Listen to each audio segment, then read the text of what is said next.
나이가 어린 아이일수록 다채로운 미래를 가지고 있다. 부모의 사소한 말 한마디가 아이의 가능성을 없애고 핑크빛 미래를 어둡게 만들 수도 있다는 뜻이다. 학업 성취도를 높인다는 말은 적성에 맞는 재능을 찾아낸 뒤 조금씩 성장시키는 것을 의미한다. 그로 인해 자녀의 내면도 잔잔한 호수처럼 평화로워진다. 기도를 통해 마음을 다스릴 때 부모 자신뿐 아니라 자녀도 참된 평화와 행복을 누릴 수 있다는 뜻이다. 천재는 타고나는 것일까? 오랜 노력에 의해 만들어지는 것일까? 사주팔자를 믿는 나로서는 재능 또한 어느 정도 타고난다고 생각한다. 사주팔자가 좋은 사람은 대체적으로 다재다능하기 때문이다. 그렇다고 하여 타고난 머리만 믿고 게으른 하루하루를 보낸다면 어찌 정해진 운명대로 살겠는가?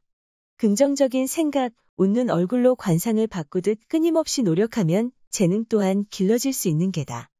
어떤 순간에도 포기하지 않고 최선을 다해 노력해야 하는 까닭이다. 아울러 부모의 역할이 중요하다. 심리학 박사이자 아동교육 연구가인 제임스 알비노는 내 아이 숨은 재능 찾아내는 비결을 통해 1% 가능성을 찾아 재능으로 키워주는 것이 부모의 역할이라고 했다. 이를 위해서는 선천적인 재능을 찾는 데 주력하기보다는 책을 읽는 분위기를 만들어주고 아이의 자존감을 높여주는 데 주력해야 한다고 덧붙였다. 사실 어떤 부모도 아이의 선천적인 재능을 한 번에 알아채지 못한다. 따라서 아이가 스스로 학습할 수 있도록 만들어줘야 한다. 무언가를 시키는 것이 아니라 도전할 수 있도록 만드는 것이다. 그 과정에서 아이 역시 성취감을 느끼게 되므로 자존감이 높아지고 다재다능한 사람이 된다. 아울러 저자는 1%의 가능성이라고 말했다. 너무 작아 대수롭지 않게 지나쳐버릴 수 있는 1%의 재능이 아이의 미래를 바꾼다는 뜻이다. 즉, 학업 성취도가 높은 자녀는 특별해서가 아니라 부모의 사랑과 정성 덕분에 그렇게 성장한 것이다. 그렇다면 자녀에게 어떤 환경을 만들어줘야 하는 것일까? 나를 찾아와 자녀 교육에 대해 상담하는 부모 대다수가 그 방법을 몰라서 힘들어한다. 설상가상으로 자녀에게 자신이 못다 이룬 꿈을 대신 이루어달라고 강요하기도 한다. 이는 자녀의 타고난 재능까지 반감시키는 결과를 초래한다. 사람이란 모름지기 나이에 많고 적음을 떠나 강요받는 것에 대한 거부 반응을 가지고 있기 때문이다.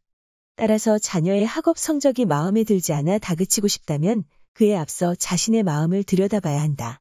과연 부모로서 자녀에게 얼마나 많은 사랑을 주었는가? 자녀의 숨겨진 재능을 찾아주기 위해 어떤 노력을 기울였는가? 훈육도 중요하지만 자신의 마음가짐을 점검하는 것이 훨씬 중요하다는 뜻이다. 나이가 어린 아이일수록 다채로운 미래를 가지고 있다. 예술가가 될 수도 있고 과학자가 될 수도 있으며 세계적인 스포츠 스타가 될 수도 있다. 어린아이가 어떤 모습으로 성장하게 될지는 아무도 모르는 것이다. 그 사실을 명심한다면 어찌 감히 어린 아이에게 부정적인 말을 내뱉고 함부로 미래를 재단할 수 있단 말인가.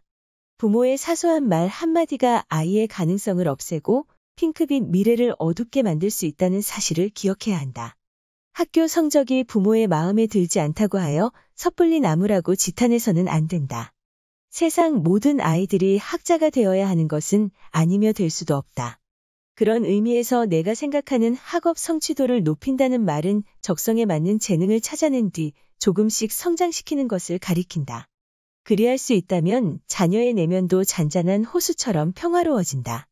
기도를 통해 마음을 다스릴 때 부모 자신뿐 아니라 자녀도 참된 평화와 행복을 누릴 수 있다는 뜻이니 자녀의 학업성 취도가 높길 원한다면 항시 기도를 생활화해야 한다.